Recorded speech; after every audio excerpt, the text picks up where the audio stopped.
कांग्रेस कार्यकर्ता की meeting. Madhya Pradesh Congress committee के अध्यक्ष पटवारी सम्मिलित सोनकच्छ विधानसभा क्षेत्र के सोनकच्छ में कांग्रेस कार्यकर्ताओं की मीटिंग में मप्र कांग्रेस कमेटी अध्यक्ष जितू पटवारी, राष्ट्रीय सचिव एवं प्रदेश प्रभारी संजय दत्त, पूर्व कैबिनेट मंत्री सज्जन सिंह वर्मा, देवास जिले के प्रभारी विक्रांत भुरिया, सह प्रभारी विनोद सेन सभी नेतागण का भव्य स्वागत पुष्प वर्षाओं से किया। जिला ग्रामीण कांग्रेस अध्यक्ष अशोक कप्तान, शहर कांग्रेस अध्यक्ष मनोज राजानी, ब्लॉक कांग्रेस अध्यक्ष गोपाल कृष्ण व्यास चौबाराधीरा, टोकुखुर्द ब्लॉक कांग्रेस अध्यक्ष राजेश पांदा, सोनकच्छ ब्लॉक कांग्रेस अध्यक्ष, जनपद पंचायत अध्यक्ष पोपसे से जिरवाई, जिला कांग्रेस ग्रामीण उपाध्यक्ष विक्रम से बामनिया, जनपद पंचायत उपाध्यक्ष प्रतिनिधि सूरज से चांदना, नगर परिषद उपाध्यक्ष आरिफ पटेल, नगर कांग्रेस अध्यक्ष नितेश धाका, जिला ग्रामीण कांग्रेस महासचिव ओम प्रकाश मंडलोई, जनपद पंचायत सदस्य बालू प्रसाद गुर्जर एंड ज्ञान से गुर्जर, पूर्व सरपंच तेजस्वी पटेल, पूर्व सरपंच करण से गुर्जर एंड पूर्व सरपंच रुस्तम से पटेल एंड धर्म से पटेल, कृष्णकांत पटेल, कैलाश चंद पटेल, आयुष पटेल, राजा पटेल, विक्रम से अभय पटेल, समस्त कांग्रेस कार्यकर्ताओं उपस्थित रहे। जिसमें प्रदेश कांग्रेस अध्यक्ष ने सभी कार्यकर्ताओं को संबोधित किया और कहा कि हम सब मिलकर जय बापू जय भीम जय संविधान भीम की रैली को सफल बनाए। सभी नेतागण का आभार। सोनकच्छ विधानसभा के सभी ब्लॉक कांग्रेस अध्यक्षों ने आभार व्यक्त किया। हमारे मंच पे बैठे नेतागण, जिंदगी की यही रीत है, हार के बाद ही जीत। वर्मा जी जैसा एक नेक इंसान, एक समर्पित, सेवाभावी, अद्भुत, अकल्पनीय, जिन्होंने क्षेत्र के प्रति उनके जो ओहदा है, जो उनका कद है, मध्य प्रदेश में कोई भी एससी की या नॉर्मल सीट से अगर वो टिकट मांगते हैं तो पार्टी सहायक सर्टिफिकेट ही नहीं मिला है, इतने बार मिला भी है। तो हम तो विधायक ही हैं, क्षेत्र की सेवा वैसे ही करेंगे, हार हो या जीत, हमारा सोनकच्छ परिवार है, था और रहेगा।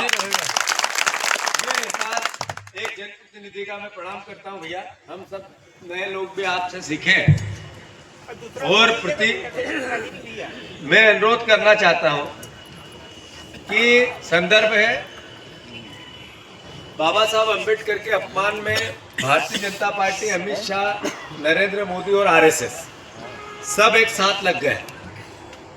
संदर्भ है कि जब विधानसभा के चुनाव हुए, गहरी निराशा थी, आशाओं के विपरीत परिणाम थे। लोकसभा के चुनाव में उससे गहरी और कांग्रेस के परिवारजनों को आघात लगा। पर तीन चुनाव जो उपचुनाव जो हुए मध्य प्रदेश में, वो चाहे बुधनी का हो, चाहे विजयपुर का हो, चाहे हमारा अमरवाड़ा का हो, वहां की जनता ने कांग्रेस को सहयोग किया। 2,40,000 वोट बदले, 2,40,000, 4-5-6 महीने के अंदर। ये मैसेज था कि भारतीय जनता पार्टी को लोग सबक सिखाना चाहते। मैसेज था कि जो गेहूं के दाम 2700 का बीजेपी ने बोला और वोट लिया, नहीं दिए तो जनता ने रुख बदला। मैसेज था 6,000 रुपए कुंटल जो सोयाबीन की बात कर रहे थे शिवराज जी, वो नहीं लिया तो लोगों में गुस्सा था। धान का 3100 का दाम, 3,000 बहनों को अब जगह जगह लाडली बहना इकट्ठी होती है और मैं जहाँ जाता हूँ वहाँ आ जाती, भैया हमारे नाम कट गए, भैया हमारे 3 महीने आए और फिर नहीं आ रहे, भैया हमारे नाम जुड़ नहीं रहे। मतलब लगभग 4 लाख घोषित नाम काटे, अघोषित 25-30 लाख नाम भारतीय जनता पार्टी की सरकार लाडली बहनाओं पे काट चुकी। आर्थिक स्थिति इतनी दयनीय है मध्य प्रदेश शासन की कि मोहन यादव एक ऐसे मुख्यमंत्री है जिनका रिकॉर्ड बन रहा है। रिकॉर्ड क्या बन रहा है कि जब मैं सोऊंगा और मैं उठूंगा तो रोज के मुझे 130 करोड़ रुपया 130 करोड़ रुपया का लेते हैं रोज, डेली। एक दिन भी नहीं जाता है, एक दिन भी। हर हफ्ते के 5,000 करोड़ रुपए चाहिए, हर हफ्ते के 5,000 करोड़ रुपए। मतलब मान गए भैया मुख्यमंत्री है तो दमदार, कर्जा नहीं ले तो चैन नहीं पड़ा। आप देखो, रिजर्व बैंक ने मना कर दिया कि आपकी लिमिट खत्म हो गई और कहा कि आप केंद्र सरकार से अनुमति लो। तो मोदी जी के पास चले गए। मोदी जी के वहां देखा तो अधिकारियों ने हमारे इन अधिकारियों को मध्य प्रदेश के समझाया कि भैया यहाँ 261 लाख करोड़ रुपए का ऑलरेडी कर्ज है, अब हमारी स्थिति नहीं है कि हम तुझे परमिशन दे दे कर्ज ले ले।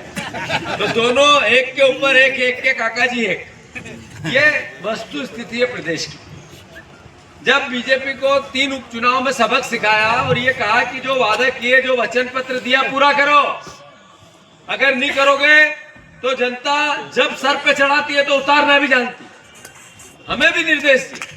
हमने कहा कि घबराओ मत, जरूर विधानसभा के चुनाव आप हार गए पूरी पार्टी, लोकसभा में भी हमने वोट दिया, हम तुम्हें ताकत देंगे, तुम विपक्ष की भूमिका निभा।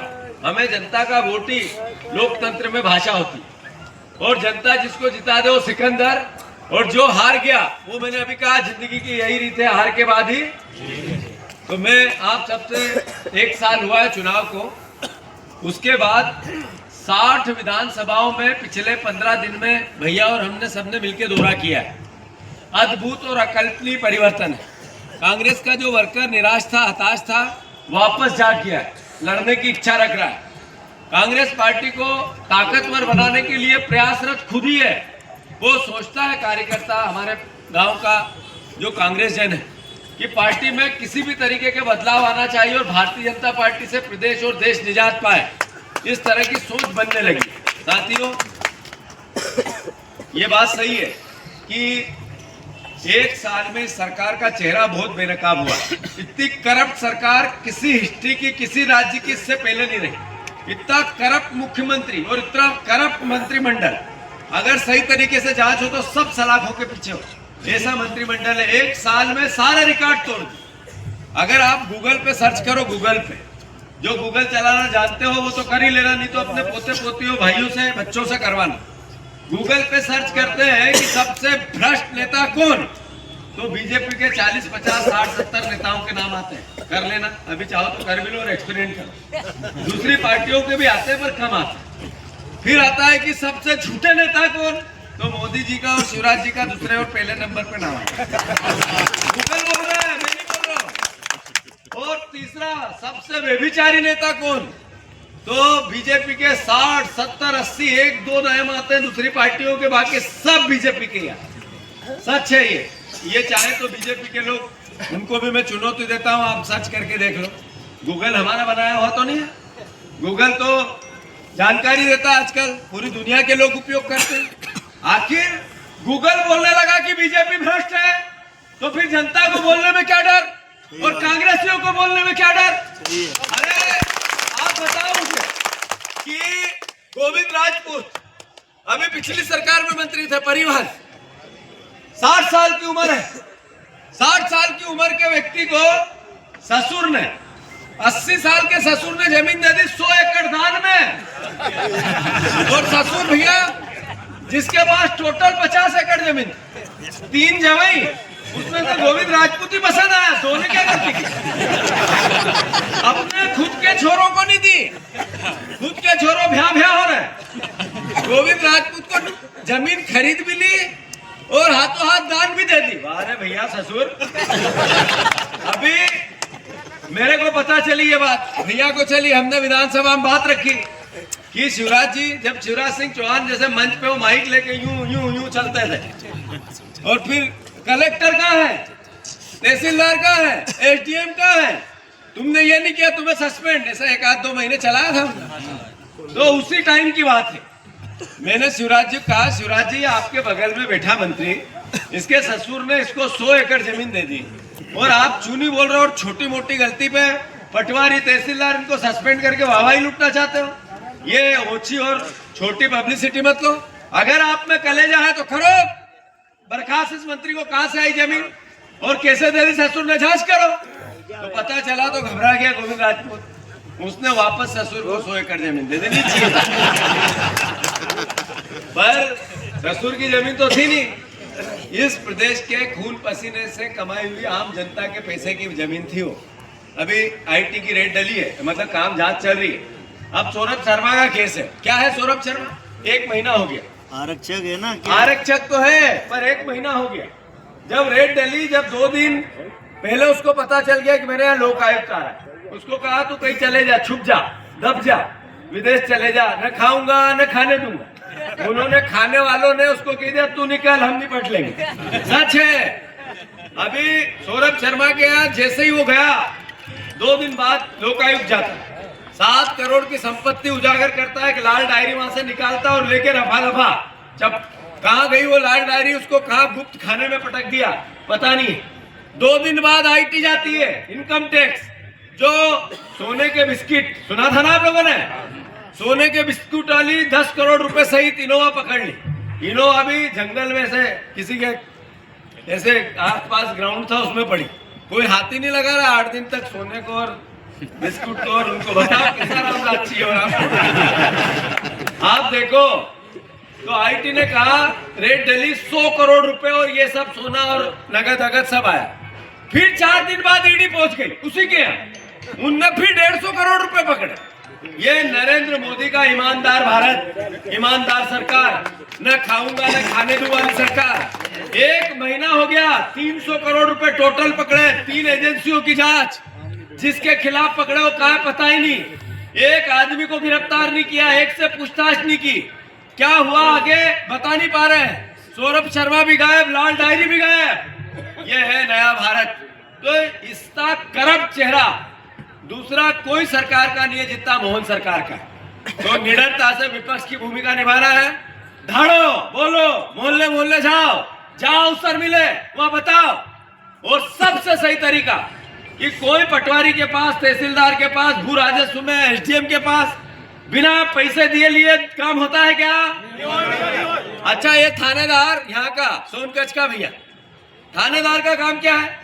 थानेदार का काम है कि जुआ सट्टा चल रहा हो तो रोकना नहीं है, चलवाना है उसको। कोई आ जाए तो उसको मारेगा। फिर विधायक जो लेके आया उनको, भाई साहब को, उसको हर महीने देना है 5 लाख। फिर उसके एसपी को देना है 5 लाख। फिर लगातार उगई चल रही है। वो जनता से लूटते हैं, नेताओं को देते हैं। आखिर सर्च करो, कहीं मत जाओ। एक जांच होती है जांच एजेंसियों, और एक जांच होती है भौतिक सत्यापन जिसको बोलते हैं। आपके आसपास जो बीजेपी का नेता आज से 5 साल पहले कैसा था और आज कैसा है, आज से 10 साल पहले कैसा था और आज कैसा है, समझ जाना। अगर उसके घर में समृद्धि आई तो पूरे बीजेपी के लोग समृद्ध हुए और ये जनता की गाड़ी कमाई की चोरी क्यों, नीचे से लेके ऊपर तक। अभी विधायकों ने थाने में प्रतिनिधि नियुक्त करने लग गए।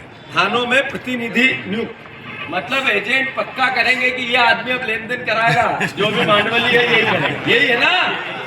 विधायक कैसे बना सकता है थाने में?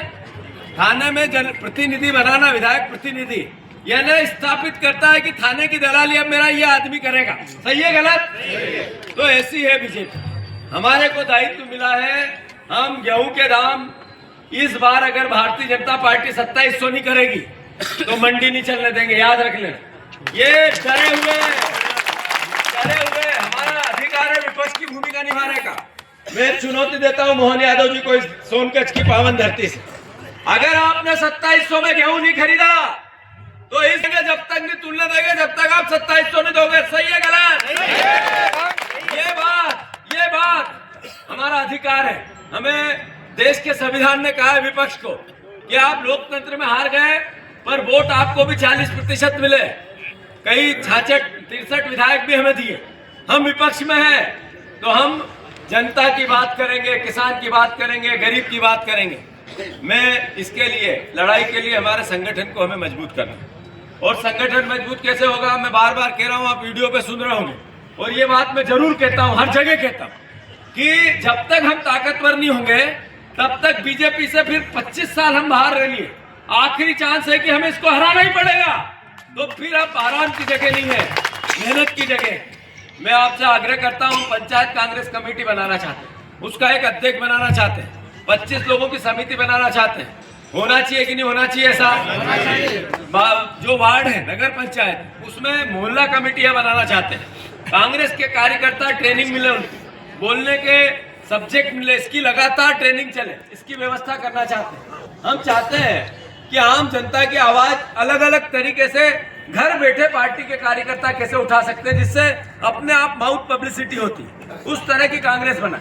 हम चाहते हैं मानसिक रूप से हमारा कार्यकर्ता सुदृढ़ हो, संगठनात्मक हमारी पार्टी सुदृढ़ हो। इसके लिए मैं सबसे आग्रह करता हूं कि जितने भैया ब्लॉक अध्यक्ष, ये ब्लॉक अध्यक्ष सबने अच्छा काम किया तो आगे ले जाएंगे, मोबिलाइज करेंगे, जिले में लाएंगे, प्रदेश में लाएंगे।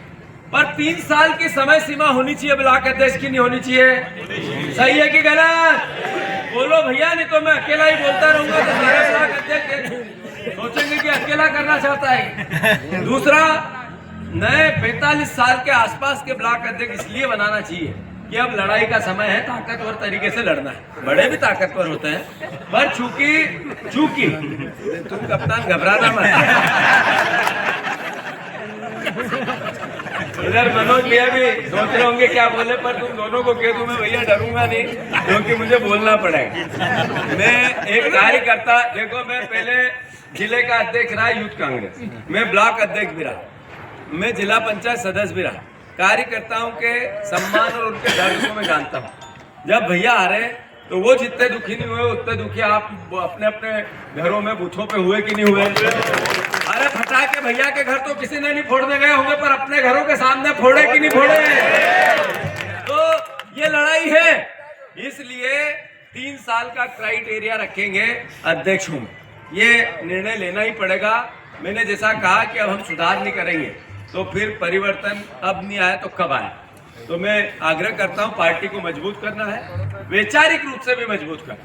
वैचारिक रूप से इसलिए कि बाबा साहब अंबेडकर का जो अपमान हुआ, ये अपमान इस देश के संविधान का हुआ, भारतवर्ष का हुआ है। ये कांग्रेस के विचार का अपमान, इस देश के धार्मिक और सामाजिक और सांस्कृतिक परंपराओं का अपमान। अरे अमित शाह ने नॉर्मल तरीके से अंबेडकर जी का अपमान नहीं किया। याद रखो कि जीते जी गांधी जी को इनने गोली मारी और गोली मरने के बाद पूरी जिंदगी से गालियां दे रहे कि नहीं, अलग अलग तरीके से उठले दे रहे हैं या नहीं दे रहे? ऐसे ही नेहरू जी की प्रतिमा को खंडित करना चाहते। अब बाबा साहब अंबेडकर पे आए। अरे बीजेपी के लोगों ने संविधान बदलेंगे अब की बार 400 पार, क्यों? क्योंकि संविधान बदलना है, खुलेआम बोला है। मतलब जिस संविधान से देश यहाँ इतनी ऊपर उन्नति की, मौलिक अधिकार है। अब ये आरक्षण को लेकर भी कई लोग ओटले सवाल करते हैं, यार इतना साल लिए आरक्षण के, 10 साल का लिए तो 20 साल का लिए तो, अरे आरक्षण का 70 साल हो गए, फिर भी गरीब वही समाज के लोग क्यों हैं? आप बताओ। अपने मोहल्ले गांव उन्हीं के पास कमजोरी क्यों है?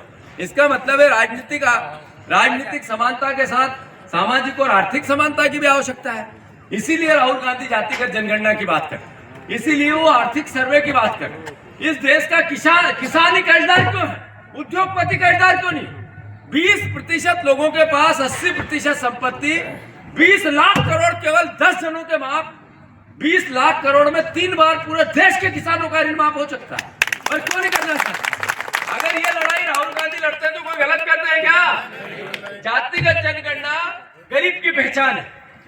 बीजेपी के लोग भैया इसको अलग अलग तरीके से कहते हैं कि यार ये तो अपर कास्ट ठाकुर ब्राह्मण को विरोधवाद है। बिल्कुल भी नहीं है। अरे अब जो ब्राह्मण जो जगह जगह पूजा पाठ करते हैं उनमें गरीब नहीं होते हैं, उनमें आर्थिक वो नहीं होती है। अगर वो भी गरीब है तो जब जातिगत जनगणना होगी तो पता चलेगा कौन गरीब है और कौन अमीर है। तो गरीब के लिए खजाना खुले, यह है जातिगत जनगणना, इसके अलावा कुछ नहीं। याद रखो इस बात को। तो ये बोलने में कभी डरो मत। अपनी कांग्रेस की विचारधारा गरीब को सबसे पहले देखने की। जो किसान है 80% किसान है, राहुल गांधी उनके लिए रात दिन लड़ते रहते, एमएसपी की मांग करते रहते। हमने भी जब 3000 रुपए गेहूं की मांग की थी विधानसभा में, भैया पिछली बार सुने तो तुमने वो वीडियो, तो वो क्या था? वो लड़ाई थी कि हम भी ईमानदारी से लगभग लोग किसान हैं, सच बोलो जो, झूठ मत बोलो जो, एक आदमी ऐसो हो, एक किसान कम नहीं हो तुम्हारो रिश्तेदार हो कि जिन्हें खेती करी नहीं 5-10 बीघा जमीन खरीद ली हो तो उठो देखा पिछला 10 साल खरीदी, जिन्हें केवल खेती करी भैया, खेती से घर चलाया, घर चला के 10 बीघे जमीन अगर पिछले 10 साल में कोई किसान ने खरीद ली हो तो वो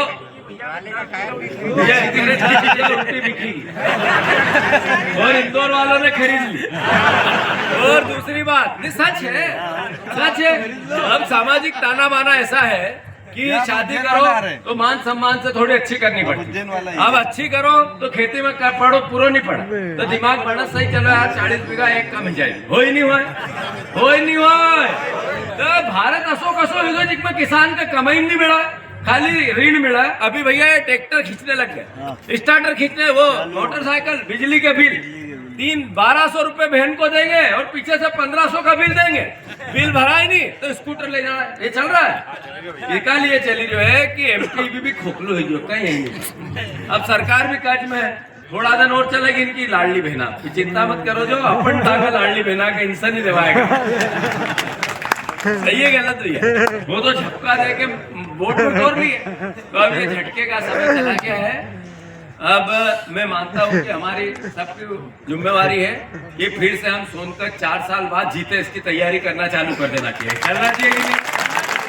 इसके लिए क्या करना पड़ेगा? पहले पंचायतें जीतनी पड़ेगी, जिला पंचायत फिर से बनानी पड़ेगी, नगर पालिकाएं जीतनी पड़ेगी, सरपंच अपने बनाने पड़ेंगे, जनपद अपनी, जिला पंचायत अपनी। ये पहली लड़ाई है। अगर वापस केंद्रीय गृह मंत्री देखना चाहते हो कि भैया मुख्यमंत्री तो मेरा आप सबसे आग्रह है कि सब परिवार के लोग एकजुट हैं, कांग्रेस पार्टी के सारे नेता एकजुट हैं, सबका दिमाग क्लियर है, हम सब मिलकर एक साथ होकर फेविकोल का मजबूत जोड़ बनकर कांग्रेस को ताकतवर बनाएंगे। आप लोगों की अपेक्षा अनुसार हम काम करेंगे। आप लोग सहयोग दोगे कि नहीं दोगे? तो फिर सबका मवाड़ू में हर बूथ से 2 गाड़ी लौगा कि नहीं लौगा? हर बूथ से 2 गाड़ी लौगा कि नहीं लौगा? भैया सबको संसाधन दे दो क्या? हम अपना जाएंगे भैया। अच्छा एक वो तो 99% मुझे ये बात बोलनी थी। ये एक तरफ छोटा मुंह बड़ी बात हो जाए, पर मेरा आपसे आग्रह जहाँ पहुंच जाए वहाँ मांग लेना, भैया को कर देना, आपको कर देना, तमाम ब्लॉक अध्यक्ष है। अन्यथा एक मिनट बीमा की घोषणा करो, बीमा हमको नहीं मिला करेंगे, ये अलग बात है। मैं अनुरोध ये कर रहा था कि आप सबको मऊ आना बहुत जरूरी है, क्योंकि अभी भोपाल का जो आंदोलन हुआ उससे कार्यकर्ता बड़ी राहुल जी के सामने, प्रियंका जी के सामने, खड़गे जी के सामने पूरी दिल्ली आ रही है। तो मैं आप सबसे आग्रह करता हूँ वो सफल होगी, इसका संदेश घर घर जाए, कार्यकर्ताओं का मनोबल बढ़ेगा। हम सबको जब ये नया कार्यक्रम हम करेंगे, पंचायत कांग्रेस कमेटी का गठन, ये उत्साह से हो, पार्टी में मजबूती आए। तो मैं निमंत्रण देने आया हूँ, न्यू तो होगा कि नहीं होगा? भैया भोजन में ज्यादा लंबो चौड़ो तो ब्याह जैसो तो नहीं होगा, पर कहीं भी रुको सुको